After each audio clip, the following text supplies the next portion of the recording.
कोल्डीलेक्स LS syrup.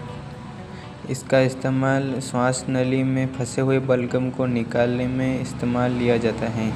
इसके अंदर salt की बात करें तो लेवोसाल्बुटामोल 1 mg, ambroxol hydrochloride 30 mg, गुइफेनेसिल 50 mg के अंदर मिला हुआ होता है। प्राइस की बात करें तो इसकी 80 रुपये में आपको मेडिकल स्टोर पे मिल जाएगी। इसका इस्तेमाल खांसी और श्वास नली में फंसे हुए बलगम को निकालने के लिए यूज में लिया जाता है। और खांसी जुकाम के समय सांस लेने में दिक्कत हो, अस्थमेटिक पेशेंट हो, उस पेशेंट को भी इस दवाई का यूज़ करने के लिए डॉक्टर से सलाह दी जाती है।